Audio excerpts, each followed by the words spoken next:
अल्पसंख्यक मिनिस्टर अब्दुल सत्तार ने सिल्लोड़ में 2 रोज़ा प्रोग्राम रखा।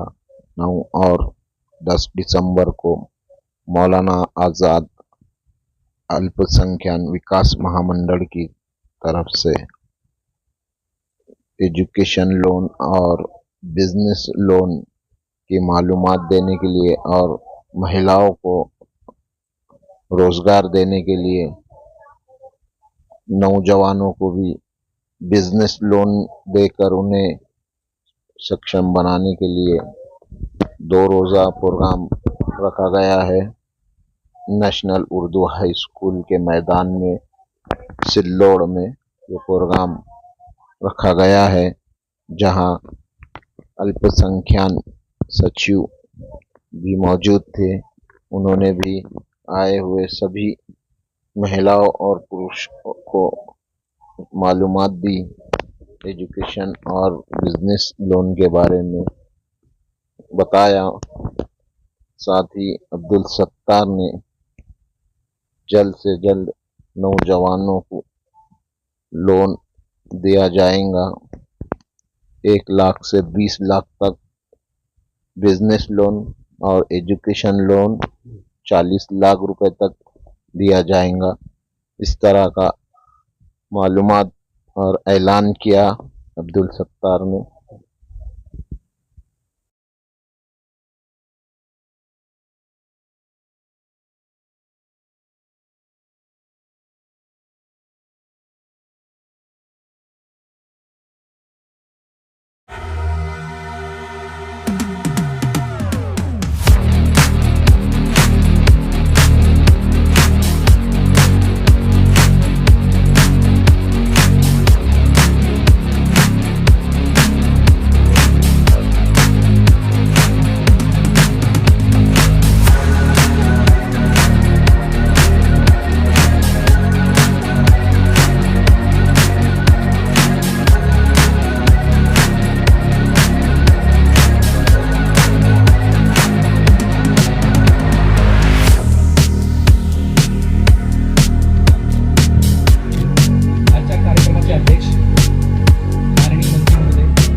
आजचा हा आपला 2 दिवसीय कार्यशाळा आणि योजनांचा शुभारंभाचा कार्यक्रम हा माननीय मंत्री महोदय यांच्या संकल्पनेतून आज आपण इथे साजरा करणार आहोत। या कार्यक्रमाचा मुख्य उद्देश मंत्री महोदयांच्या कल्पनेतून असा आहे की सिल्लोड येथील आणि महाराष्ट्रातील संपूर्ण जनतेला मौलाना आझाद आर्थिक विकास महामंडळ यांच्या ज्या कर्जाच्या योजना आहेत त्या योजनेची संपूर्ण माहिती मिळावी आणि या योजनेचा जास्तीत जास्त लाभ नागरिकांना घेता यावा या उद्देशाने माननीय मंत्री महोदयांनी त्यांच्या संकल्पनेतून हा मेळावा साजरा करण्यासाठी विभागाला सुचवलेला आहे।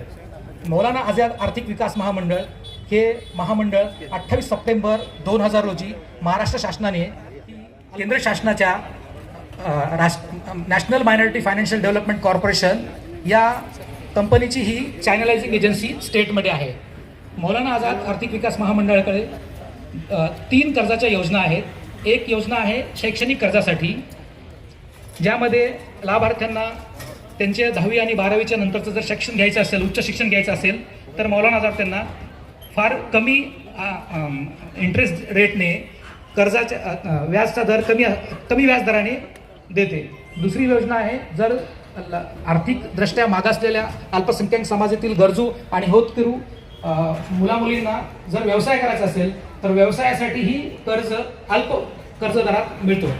व्याज दरात फॉर्म भरून घेण्यासाठी मौलानाचे जिल्हा कार्यालयामध्ये काम करणारे अधिकारी आज इथं उपस्थित आहेत। ते तुम्हाला पूर्ण कार्यशाळेमध्ये मार्गदर्शन करतील, फॉर्म भरून घेतील, तुमच्या चुका होणार नाहीत अशा पद्धतीने ते तुम्हाला मार्गदर्शन करतील आणि तुम्हाला जास्तीत जास्त तुम्ही त्या योजनेचा लाभ घ्यावा अशी अपेक्षा आहे। आणि याचबरोबर या कार्यक्रमामध्ये माननीय मंत्री महोदय तुमच्यासाठी काही चांगल्या घोषणाही करणार आहेत आणि तुम्हालाही माझ्यातर्फे मौलाना आझादचा MD म्हणून ही अपील आहे की जास्तीत जास्त लाभ घेऊन अर्ज जमा करावे। Thank you sir. साहेब तर सगळ्यांसाठी सगळंच करतात, साहेबांनी कृषी विभागामध्ये असताना देखील महाराष्ट्रामध्ये एक ऐतिहासिक निर्णय घेऊन विमा काढला आणि साहेबांकडे कुठलंही खातं गेलं तर साहेब त्या खात्याला न्याय दिल्याशिवाय राहत नाही. साहेबांचं वैशिष्ट्य आहे की साहेबांनी ज्या खात्यात हात घातला ते खातं सोनं करून दाखवलेलं आहे. त्यामुळे सर्वांना विनंती आहे, एकदा आपल्या नेत्यांच्यासाठी सगळ्यांनी जोरदार टाळ्यांनी स्वागत करायचं साहेबांना. कारण ज्या विभागाला न्याय देऊन त्या विभागामध्ये एक नवचैतन्य निर्माण करण्याचं काम आपले साहेब करतात, तेव्हा हे नवचैतन्य या विभागामध्ये असंच टिकून राहावं. त्यामुळे यानंतर मोईन तहसीलदार सर, उपसचिव अल्पसंख्याक विभाग यांना विनंती करतो की त्यांनी या ठिकाणी आपलं मनोगत व्यक्त करावं. माननीय मोईन सर.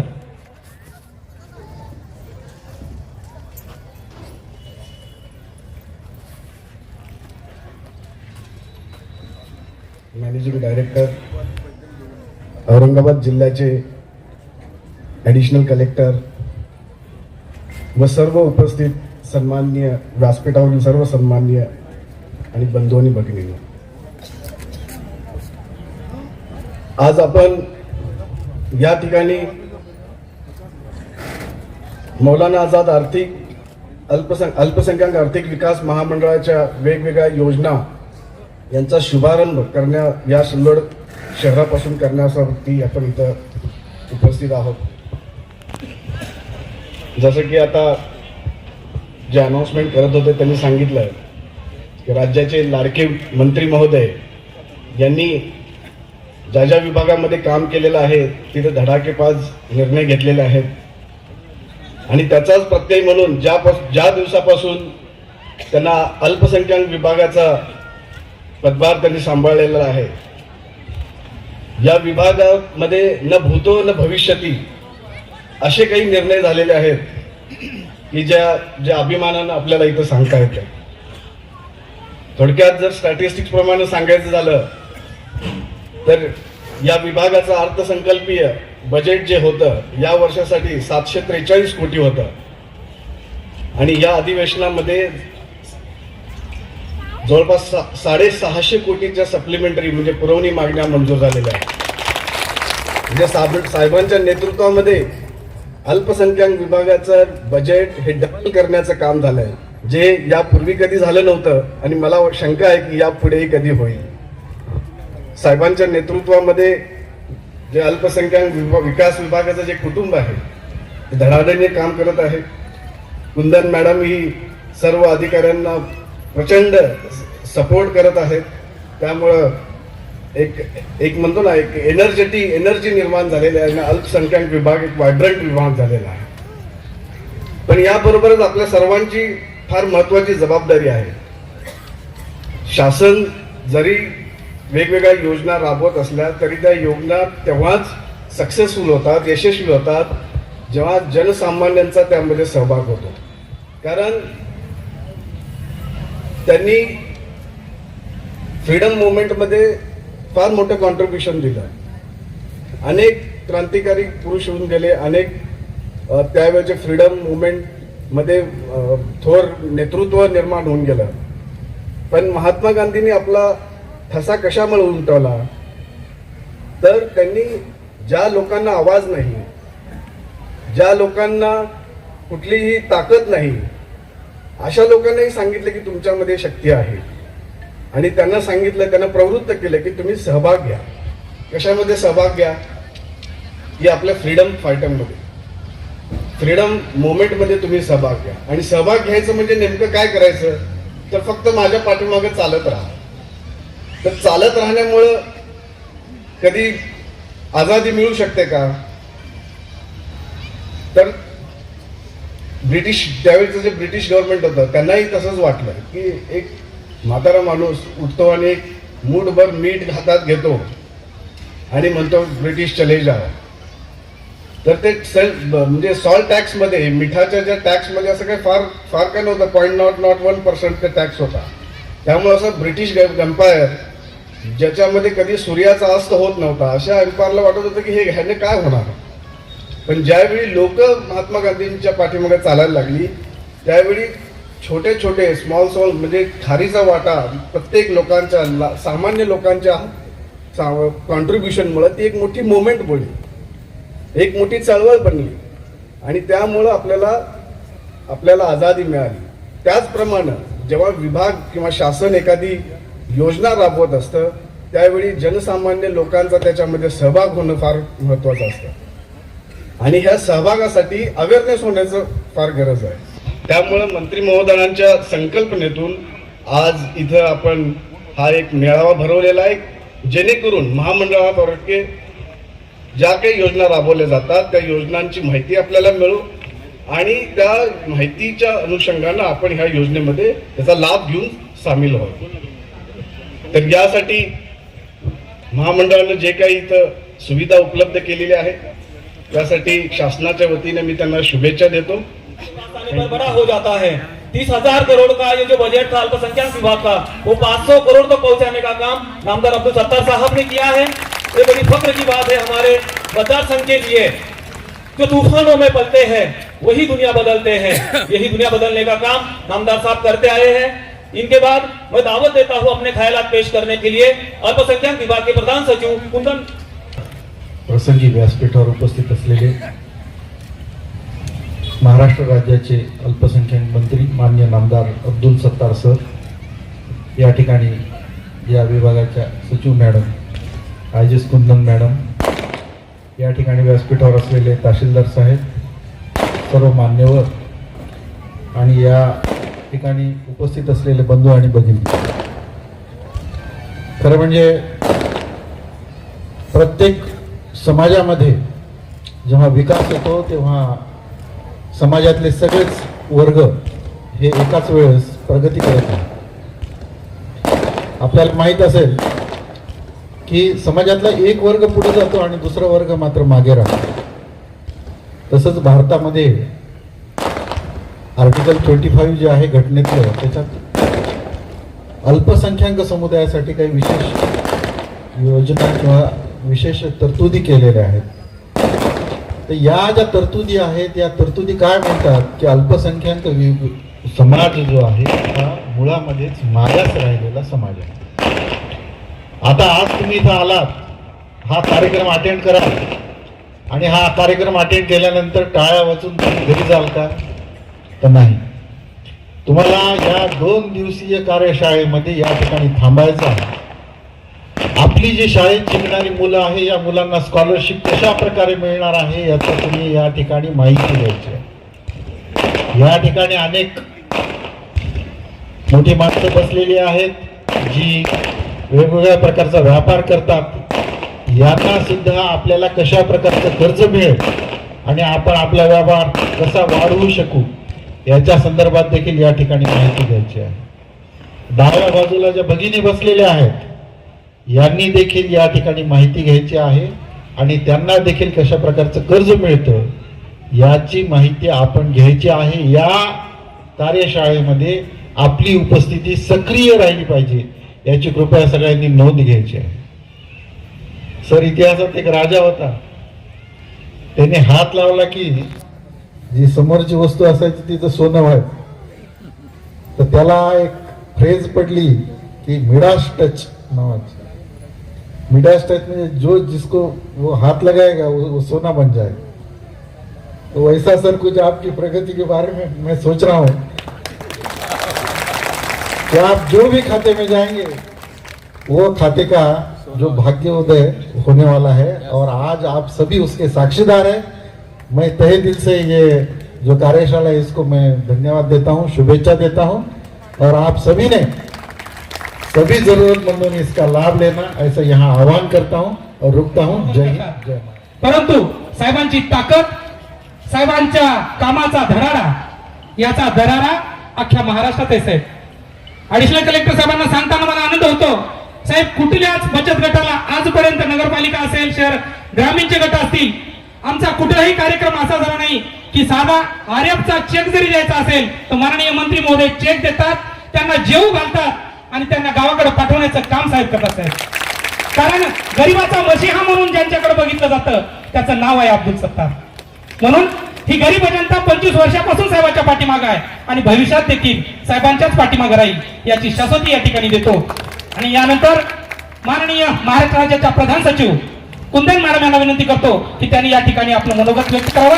सगळ्यांनी टाळ्या वाजून प्रधान सचिव मॅडमचं स्वागत करायचं. या ठिकाणी मंचवर बसलेले आपले मंत्री महोदय श्री अब्दुल सत्तार जी, जे अल्पसंख्याक विभागाचा मंत्री महोदय आहे, आणि या ठिकाणी बसलेले सर्व मान्यवर, या ठिकाणी उपस्थित असलेले आपलं इथे ॲडिशनल कलेक्टर औरंगाबाद जिल्ह्याचं, आणि त्या व्यतिरिक्त इथे उपस्थित असलेले सर्व बंधू भगिनींनो, आणि आज मला खूप छान वाटले की इतकी मोठे की आपले मंत्री महोदय किती प्रोग्रेसिव्ह आहे.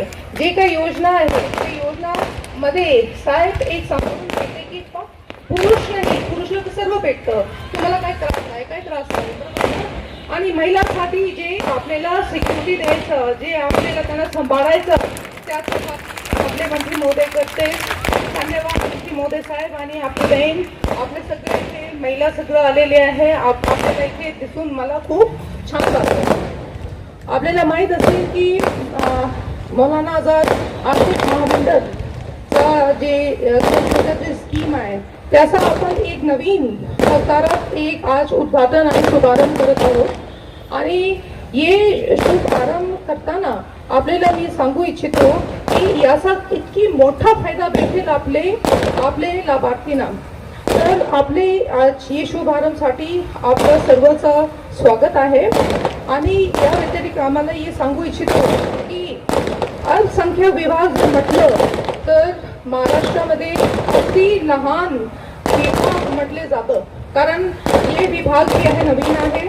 आपल्याकडे जास्त मनुष्यबळ नसते, आपल्याकडे जास्त फंड नसते, बजेट नसते, स्कीम नसते, आणि हे डिपार्टमेंट जी इतकी लहान बजेटचं डिपार्टमेंट होतं त्याला आपले मंत्री महोदयने मागच्या 6 महिना खूप पाठिंबा देऊन ये 800 कोटीचा बजेटचा विभागाला 2000 कोटीचा विभाग मध्ये अंदर ती कॅटेगरीमध्ये आहे. आता कधी आमचं मित्रमंडळी मंत्रालयामध्ये म्हणतं की बाबा मायनॉरिटी डिपार्टमेंट पण खूप मोठं झालेली आहे, आता आमचं सरकार मोठं झालेले आहे. तर हे सगळं श्रेय जाते माननीय मंत्री महोदयाला. माननीय मंत्री महोदय, मी आपल्याला खूप धन्यवाद देऊ इच्छितो की आपण आम्हाला इतकी सपोर्ट केले आणि इतकी जोरानं आपले जे काही आपलं उद्दिष्ट होतं ते सगळं साध्य करण्यासाठी आपण खूप आम्हाला पाठिंबा दिलेली आहे साहेब. आज येथे मेळावा जे आयोजित केलेली आहे, पहिल्यांदा तर मी महिला असताना सर्वप्रथम तर मी सांगेन आपले महिला बहिणांना की तुम्ही हे सर्व जे काही स्कीम आज ज्याचं जानकारी तुम्हाला भेटेल, मध्ये पण येऊ शकतं असेल तर त्याला तुम्ही एज्युकेशन पण देऊ शकता. हे सगळं लाभ तुम्हाला मौलाना आझाद आर्थिक महामंडळचं ही जी स्कीम आहे त्यातून तुम्हाला भेटेल. आता तुम्हाला काय सांगायचं आहे की आधी जेव्हापासून हे विभाग स्थापन झाला तेव्हापासून आजपर्यंत सरकार आपल्याला राज्य शासनाने आपल्याला 30 कोटीची हमी दिलेली होती, ज्याचा अगेन्स्ट केंद्र सरकार आपल्याला लोन देत होतं. तर आपल्याला कधीही लोन 25-30 कोटीपेक्षा जास्त भेटलं नाही, परंतु माननीय मंत्री महोदयाचं सहकार्याने आज ते 30 कोटीचा जे हमी राज्य शासन देत होतं ते 500 कोटीचा हमीपर्यंत पोहोचलेली आहे. त्याचा अर्थ अशी आहे की आता आपल्याला 500 कोटीचा मागणी आपल्याला केंद्र सरकारला करता येते, कारण हमी इतकी मोठा झाला. सर त्यासाठी पण पुन्हा आपल्याला धन्यवाद. आता किती धन्यवाद देऊ सर, आपण इतकी काम केले डिपार्टमेंटसाठी. तर याचा काय परिणाम होईल, ही स्कीम तर आधीपासून होते, परंतु सगळ्यांना तुम्हाला 10 लाख गरज होतं बिझनेससाठी, समजा द्यायचं 3 लाख मध्ये तुमचा फायदा नाही आणि आमचा पैसा पण वाया गेले. तर आता ही आपल्याकडे जास्त फायनान्शियल स्टेबिलिटी आले म्हणून तुम्हाला जेवढी जे स्कीममध्ये जे मागणी आहे ते पूर्णपणे आम्हाला देण्याचा आता आमचं क्षमता झालेली आहे. आणि असं आम्हाला वाटते की या सगळ्याचा फायदा सगळ्यांनी घ्यावी. आणि महिला बहीण तुम्ही लक्षात ठेवा, तुम्हाला पण या संदर्भात शिकायचं, तुम्ही बसून तिथे शिका, शिबिरचा पूर्ण अभ्यास करा तुमच्यासाठी, तुमच्या मुलीसाठी. आमचा ठाम मत आहे की एका परिवारमध्ये समजा एक महिला सक्षम असलं तर ते स्वतःचा परिवारला सक्षम करते. आणि तुमचा परिवार सक्षम झाला तर काय होईल, तुमचं राज्य सक्षम होईल, बरोबर, आणि ते तुमचा पूर्ण देश उन्नती पुढे जाईल.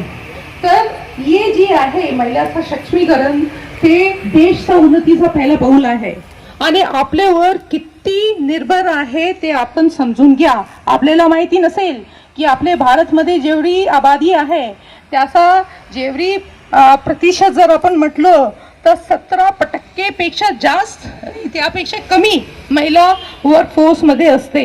म्हणजे ते काय, म्हणजे त्यांचा काय कंट्रीब्युशन येत नाही, कारण ते वर्कफोर्समध्ये नसतं.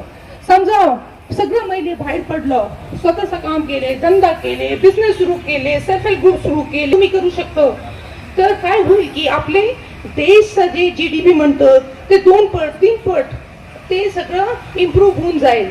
तर तुमचं जे आहे महिलाचं सक्षमीकरण देशाच्या उन्नतीसाठी खूप महत्त्वाचं आहे आणि ते पहिला पाऊल आहे आमचं म्हणणं. तर सगळ्यांनी ही जी स्कीम आहे ही स्कीम 2 दिवस चालणार आहे आणि या शिबिरच्या दौरान सर्वांना हे स्कीम संदर्भात सांगितले जाईल आणि तुम्ही समजून घ्या. आणि ज्याला ॲप्लिकेशन सादर करायचं आहे आपण कृपा करून ॲप्लिकेशन पण सादर करा, त्याचा छाननी केली जाईल आणि जे पात्र ठरते नियमप्रमाणे त्यांना निश्चितपणे जे नवीन ही स्कीममध्ये आपल्याला फायनान्शियल एलोकेशन आलेलं आहे त्या अनुषंगाने त्यांना संपूर्ण भरपाई दिली जाईल, संपूर्ण जे काही योजनेचा लाभ दिले जाईल. हे बोलून मी आमचा 2 शब्द संपवते. जय हिंद. मौलाना आजाद अल्पसंख्यक विभाग के विभागीय मेड़ावा जो सिल्लोड से शुरुआत हो रही है, इस कार्यक्रम के लिए यहाँ विशेष उपस्थिति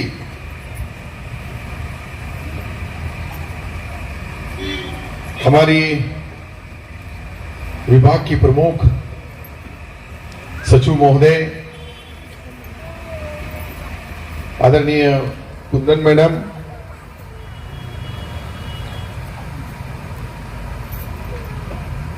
मोइन तहसीलदार लाल मियाँ जी, MD लोखंडे साहेब, अपर जिल्हाधिकारी समीर, प्रधान नतीब जी SDM, आयशा बी तड़वी नगर अध्यक्ष सोयगांव, अर्जुन पाटिल गाड़े, सबका नाम लेना जरूरी है लेकिन सभी सम्माननीय व्यासपीठ, सामने बैठी हमारी तमाम बहनें, भाई, साथी, दोस्तों और भाइयों, ये मौलाना आजाद फाइनेंस कॉरपोरेशन 2000 में बना है और 2000 से आज तक ये महामंडल गवर्नमेंट का एक पार्ट है. उसको 23 साल में 30 कोटी रुपए का नियोजन अभी तक जो करा गया है, उसके पीछे का मकसद ही यह था कि डिपार्टमेंट की तरफ सचिव महोदय ने पूरा ख्याल नहीं दिया. अभी जो हमारी बहन सचिव आई है उनका नेचर पॉजिटिव है, बहनों को सक्षम करना है, भाइयों को सक्षम करना है, इनको अच्छा व्यवहार मिलना, अच्छा व्यापार मिलना, इनको अच्छा एजुकेशन मिलना. डॉक्टर बाबा साहब अंबेडकर जी ने जो बताया कि एजुकेशन जो पढ़ता है उसकी ताकत जैसी शेरनी के दूध में जो उसके बच्चे को पिलाने के बाद जो गुड़गुड़ता है उसमें जो ताकत रहती है वो एजुकेशन में ताकत है. ये डॉक्टर बाबा साहब जी ने हमको बताया. लेकिन उसका इस्तेमाल कब होगा कि जब हम हमारा होनहार, होशियार, टैलेंट, ब्रिलियंट बच्चा है उसको अच्छा एजुकेशन देना है. लेकिन अच्छा एजुकेशन देना है तो सबकी माली हालत कुछ इतनी अच्छी नहीं रहती. जो होशियार है उनको थोड़ा बहुत भी हमने मदद की है तो वो ऑफिसर बनता है. कोई क्लास 1 बनेगा, कोई क्लास 2 बनेगा, कोई IAS बनेगा, कोई IPS बनेगा, डॉक्टर बनेगा, इंजीनियर बनेगा. यही मकसद है. तो हमने ये डिपार्टमेंट के संगात सम्माननीय मुख्यमंत्री आदरणीय एकनाथ राव जी शिंदे साहब, देवेंद्र जी फडणवीस साहब और अजीत पवार साहब, ये तीनों से लगातार हम और सचिव महोदय, चीफ सेक्रेटरी से लेके तो तमाम फाइनेंस, नियोजन, ये सारे डिपार्टमेंटों से हमारी फाइल घुमा के हमने 30 कोटी से अब 500 करोड़ रुपए किया है. ये 500 करोड़ करने के पीछे का मकसद ही ये है जो समाज को एजुकेशन की जरूरत है, वो एजुकेशन का जब बाकी समाज के बरोबर में के समाज के साथ जो हमारे बाकी तबके हैं अल्पसंख्यक से जो जुड़े हैं, उसमें का पहला पार्ट है मुस्लिम, दूसरा है बौद्ध, तीसरा है क्रिश्चियन, चौथा है सिख, पारसी, जू, ऐसी 7 धर्म मिला के ये माइनॉरिटी डिपार्टमेंट बनाने का मकसद ही ये है। और महिलाओं को सक्षम करने के लिए ये डिपार्टमेंट की तरफ से पहली बार इतने बड़े पैमाने के ऊपर लोगों को जागरूक किया जा रहा है, लोगों को मालूमात दी जा रही है कि आपका हक क्या है। आप जब नौकरी कक्षा में जाएंगे, अपना नाम, अपने समाज का नाम, वहां वो फॉर्म भरने के बाद में शैक्षणिक कर्ज है क्या वो देखा जाएगा। उसके बाद में उनको बिजनेस करने के लिए कर्ज होना क्या, शैक्षणिक दूसरी जो योजनाएं हैं, उसको डॉक्टर के लिए लगता है तो हम 5 लाख रुपए तक जो लोन देते थे, अब हम 5 लाख के बजाय 20 लाख रुपए लोन कर देंगे, ताकि और डॉक्टर बनने के बाद में जब उनकी कमाई चालू हो जाएगी तब ये कम ब्याज का छोटा इंटरेस्ट का पैसा है ये फिर से बढ़े, ताकि दूसरे हमारी आने वाली पीढ़ी, आने वाले कौम में जो नए नए बच्चे जो टैलेंट होंगे तब उनको ये पैसा और काम आना चाहिए। एक बार किसी को दे दिए, अगर उन्होंने वो ले लिए और दिए नहीं, तो फिर बाकी जो नए बच्चे हैं जो और उसमें बहुत हौसले बुलंद हैं, लेकिन उनके पास पढ़ाई के लिए पैसा नहीं है। कोई बच्चों को धंधा करना है, व्यापार करना है, कभी कभी ब्याज से लेते, सवाई से लेते, दिड़ाई से लेते, यहाँ तो नाम मात्र के ऊपर कर्ज दे रहे हम। सिर्फ ये कर्ज आपने फेड़े तो तुम्हारे ही दूसरे आने वाले कोई ना कोई भाई को मिलेगा। ये पैसा जब यहां रहेगा तो दूसरे खाते में नहीं जाएगा। माइनॉरिटी डिपार्टमेंट के जो गरजमंद हैं, जिनको ये सहूलतें होना चाहिए, हमारी बहनें यहां बैठी है, ये बहनें अगर एक बचत गट में 10 से 12 बहनें रहती है और वो बहनों ने 2 लाख रुपए उनको हमने जब पैसा देंगे, वो 2 लाख रुपए के अंदर कोई भी छोटे मोटी चीजें तैयार करना, कोई सिलाई मशीन के हिसाब से काम करेगा, कोई किराना दुकान के हिसाब से काम करेगा, कोई भाजी पाले के हिसाब से काम करेगा, कोई जो ऑर्गेनिक अभी जो खेती उसको बेचने के लिए जो मार्केटिंग करा गया है, उस मार्केट के लिए भी उनको फायदा मिलना चाहिए। ये पैसा तुमको देना ये मकसद खाने के लिए नहीं है, इससे पैसा कमाओ, ये पैसे को पैसा जोड़ो और ये जोड़ के वापस करो, ताकि दूसरी बहन को भी उसका इस्तेमाल करने को मिले। इसमें हम सोच रहे हैं कि अभी घरकुल देने की हमारी एक नई योजना सम्मानीय मुख्यमंत्री, उप मुख्यमंत्री जी के सामने रखी जाएगी कि 7 समाज के लोगों को अगर आज पत्थर का, ईटा का या छप्पर का घर होगा तो उनको भी आरसीसी घर होना चाहिए, उनके बच्चे को भी पढ़ाई करने के लिए पंखा लगना चाहिए, लाइट अच्छा होना चाहिए, अच्छा बेडरूम होना चाहिए, अच्छा स्टडी रूम होना चाहिए, अच्छा किचन रूम होना चाहिए। ये मकसद से हम 10 लाख रुपए का नई योजना लाने का सोच रहे हैं। गवर्नमेंट के सामने अभी विचाराधीन है कि 10 लाख रुपए उसको लोन दिया जाए घर बनाने को, 2.5 लाख रुपए सब्सिडी दिया जाए। जब 2.5 लाख रुपए आपको पीएम साहब के नाम पे सब्सिडी मिलेगी और आपका जो कर्ज है उसका ब्याज महाराष्ट्र सरकार अल्पसंख्यक विभाग देगा। ये योजना हम जब लाएंगे, अगर आपने पैसा वक्त पे भरे तो हमारी ब्याज के ऊपर देने की जो अन्ना साहब महामंडल के नाम पे जिस तरह से आज हम पैसा वापरते, पैसा देते हैं, उस तरह से आपको भी दिया जाएगा ताकि आपका भी घर अच्छा हो। हमने यहाँ नगर पालिका क्षेत्र में अभी तक 1250 घर दिए हैं, उसमें 500 माइनॉरिटी को भी दिए होंगे, लेकिन देहातों की हालत बहुत खराब है। खेड़ों पाड़ों में, वाड़ी वस्ती में रहने वाला जो गरीब आम माइनॉरिटी का परिवार का आदमी है वो बहुत परेशान है। उसको सक्षम करना होगा, उसको हमारी बरोबरी में लाना होगा, उसको न्याय और इंसाफ अगर दिलाना होगा तो उसको आर्थिक मदद करना पड़ेगी, उसको सरकार की सहूलतें देना पड़ेगी। और सरकार की सहूलतें देने के बाद हमको लगेगा कि अब वो सक्षम हो गया, उसका उत्पन्न 8 लाख से आगे हो गया। अगर नहीं बांटे होंगे तो अभी लाके बांटो, क्योंकि ये आदमी सिर्फ बांटा बोलता है, बांटता नहीं। और वो इनको दोनों को बोलता मैंने बांट दिया, ये खुश रहते दोनों। मैडम मोइन भी खुश रहता, लाल मियाँ भी खुश रहता, अरे पीछे वाला कुछ करता ही नहीं, ये भूल जाता है। और ये भूल गया तो इनके हाथ में कम से कम आज एक नोट बनाना चाहिए था, आज एक कवरिंग लेटर बनाना चाहिए था, उसका नाम ऊपर से लिखना था, उसको 1-2 कागज में डाल के देना था। अब तो यहाँ 7 दिन से क्या किए फिर आपने? ऐसा ही डिपार्टमेंट ये देखो, ऐसा नहीं होना चाहिए। अगर हमारा डिपार्टमेंट का ऑफिसर काम ही नहीं करेगा तो इतने हजारों लोग जो बैठे हैं बेचारे, उनको योजनाएं होना, उनको काम होना, उनको अच्छी तरह से योजना की अमलबजावनी होना। मैं भी 2 घंटे काम करके सो सकता हूँ, लेकिन मैं 18 घंटे काम करता हूँ। मैं रात में आया, सवेरे 7 बजे से फिर काम पे लग गया। लेकिन वो यहां से इच्छा होना, दिल से होना, दिमाग से होना, सही से होना, सही होना, सही जरूरतमंद के पास वो जमना चाहिए, देना चाहिए, बांटना चाहिए, उसको अच्छा बिजनेसमैन बनाना चाहिए, उसको अच्छा ऑफिसर बनाना चाहिए, उसको अच्छा एजुकेशन के अंदर डॉक्टर इंजीनियर बनाना चाहिए।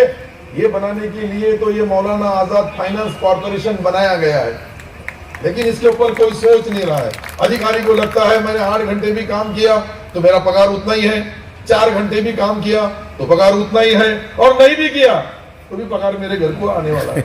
ये सोच जब तक बदलेगी नहीं एडिशनल साहब हमारी, तब तक मुझे नहीं लगता कि ये ऐसे तमाम गरीब लोग, कोई कई गांव से आए हैं यहाँ, ये बहनें कभी घर के बाहर निकलती नहीं है, यहाँ आई है, इनको लगता है कि मुझे कुछ मिलना चाहिए, मैं भी इस देश की नागरिक हूँ, मैं भी इस देश की मालकिन हूँ, मैं भी ये देश चलाने के अंदर मेरा भी खजूर का हिस्सा क्या नहीं होता है। लेकिन वो तब होगा जब गरीब के हक उसके घर तक पहुंचेगा, जब योजनाएं उसको दी जाएंगी, जब योजनाओं का लाभ दिया जाएगा। नाम को प्रोग्राम तो कई होते हैं, मैं बहुत प्रोग्राम, मेरी अभी 63 साल की उम्र है, 43 साल से मैं यही करता हूँ। मैं तो मेरे ऑफिस को झाड़ू भी मैं मारता था मैडम, मेरे ऑफिस के ऊपर ये हमारे कार्यकर्ता बैठे, अगर वक्त पे नहीं आए तो मैं अपना झाड़ू मार लेता था, ऑफिस चालू करता था अपना। यही काम किया है मैंने। इस शहर में मैंने हाथ में नहीं लौटा, यही हेलीकॉप्टर से आता हूँ, तो उसके लिए मेहनत करना पड़ती है, उसके लिए प्लानिंग करना पड़ती है। हमारा खून जलेगा थोड़ा सा, लेकिन 50 गरीबों को फायदा होगा, ये जब तक नहीं सोचेंगे तब तक। मैं तो कितना भी बड़ा आदमी बन जाऊंगा आज, लेकिन जो मेरे गरीब भाई है, जो गरीबी मैंने देखा है, उनको गरीब रेखाओं से बाहर निकालना है, उनको भी सबके से बरोबरी में वहां ईमानदार, वफादार, अच्छा व्यापारी, अच्छा कर्मचारी, अच्छा इंजीनियर, अच्छा डॉक्टर, अच्छा बिजनेसमैन बनाना है। ये सब कर सकते हैं, कोई बहुत बड़ी बात नहीं है, सिर्फ हमारा दिल पक्का होना, हमारे इरादे बुलंद होना। नहीं तो सोचेंगे ये होगा क्या, ये लोन मिलेगा क्या, यहाँ 10 लाख बताया, यहाँ 20 लाख बताया, इतनी योजनाएं बताई, इसका सही है क्या। कुछ लोगों को सिर्फ नेगेटिव बोलने की आदत है, वो नेगेटिव चर्चा करते हैं, ये ऐसा होगा, ये वैसा होगा, ये यहाँ होगा, फिर क्यों होगा। अरे क्या होगा, जो भी करेगा अल्लाह मियाँ करेगा, नीचे वाले हम कोशिश करने वाले हैं, लेकिन उसको साथ तो सबको देना पड़ेगी दिल से। आज इतनी मुसलमान की बहनें, हमारी हिंदू भाइयों की, बौद्ध समाज की, या और अलग अलग कास्ट की, अलग अलग धर्म की यहाँ बहनें बैठी है, ये कम से कम घर से बाहर तो आई कि इनके बच्चे को एजुकेशन मिलने वाला है, इनके बच्चे को न्याय और इंसाफ देने के लिए, व्यापार बिजनेस करने के लिए सरकार का सपोर्ट मिलने वाला है। आप भी सरकार के बरोबरी के हकदार हैं।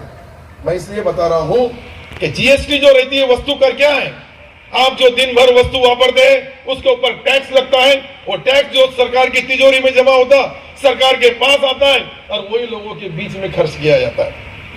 कुछ लोग बोलते हैं कि टाटा, बिरला, अदानी, अंबानी यही टैक्स देखते हैं, ये बिल्कुल गलत है। आम आदमी जो गरीब यहाँ बैठा है, उन्हें मोटरसाइकिल को एक किक मारा और 1 लीटर भी अगर लिया तो 40 रुपए टैक्स है, कितना 40 रुपए, तो फिर इनको वापिस भी